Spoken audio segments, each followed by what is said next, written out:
सदा वेङ्कटेशं स्मरामि स्मरामि।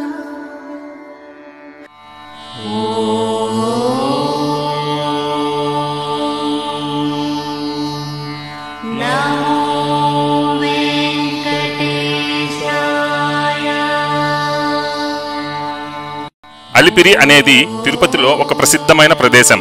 తిరుమల ఆనంద నిలయంలో కొలువైన శ్రీ వెంకటేశ్వర స్వామి దివ్యమైన దర్శనానికి శుభారంభం ఇక్కడి నుంచే మొదలవుతుంది. తిరుపతి నుంచి తిరుమలకు భక్తులు నడక మార్గం ద్వారా ప్రారంభమయ్యే ప్రాంతాన్ని అలిపిరి అని పిలుస్తారు. అసలు అలిపిరి అని ఆ పేరు ఆ ప్రాంతానికి ఎలా వచ్చిందో మీకు తెలుసా? ఇందుకు మనం పూర్వకథను పరిశీలిస్తే, మెట్ల మార్గం గుండా నడకదారిన ప్రయాణం చేసే భక్తులు ముందుగా ఇక్కడ ఆగి మొదట ప్రారంభమయ్యే మెట్టు దగ్గర పూజ చేసుకుని ఇక్కడే కొన్ని మెట్లు ఎక్కిన తర్వాత అక్కడ శ్రీవారి పాదాల ఆలయం కూడా ఉంటుంది.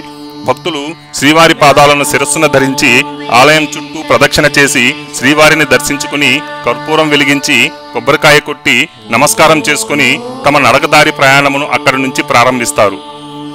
భక్తులు తమ తమ మొక్కులు తీర్చుకునేందుకు ఈ మార్గాన్ని ఎంచుకుంటారు. కొంతమంది భక్తులు ఇక్కడి నుంచే తమ దీక్షను మొదలు పెడతారు. అలిపిరి అనే పదం 2 పదాల నుంచి ఏర్పడింది. అలి అంటే శ్రమ, ఆయాసం లేదా క్లాంతి అని అంటారు. తిరుమల కొండపైకి నడిచే భక్తులు ఎంతో శ్రమ పడతారు కాబట్టి వాళ్లకు నడిచేటప్పుడు అలసిపోవడం సహజం. పిరి అంటే తగ్గిపోవడం అని అర్థం. ఆరడం లేదా విశ్రాంతి తీసుకోవడం అని కూడా అంటారు. అలా అలసిపోయిన భక్తులకు వారి శ్రమను, అలసటను తొలగించి అక్కడి ప్రకృతి సౌందర్యంతో భక్తులను ఉత్తేజంతో ఉత్సాహపరిచే స్థలము. కాబట్టి అలిపిరి అంటే శ్రమ తీరే ప్రదేశం, ఆయాసం తీర్చుకునే స్థలం లేదా అలసటను తీర్చుకునే స్థలం అని అర్థం.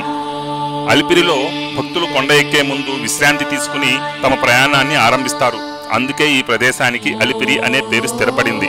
భక్తులు తమ శారీరక, మానసిక శ్రమను ఇక్కడ వదిలేసి శుద్ధమైన మనసుతో, పరిపూర్ణమైన భక్తితో, ఆనందంతో ఈ అలిపిరి మెట్ల మార్గం గుండా పయనించి గోవిందా అని నామస్మరణ చేస్తూ తమ మొక్కుబడులు చెల్లించుకుని ఆనంద నిలయంలో కొలువైన శ్రీ వెంకటేశ్వర స్వామి వారి దివ్యమైన దర్శనంతో ఎంతో ఆనందంతో తన్మయం చెందుతారు.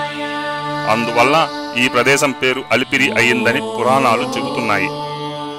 వినా వెంకటేశం ననాథో ననాథః సదా వెంకటేశం స్మరామి స్మరామి.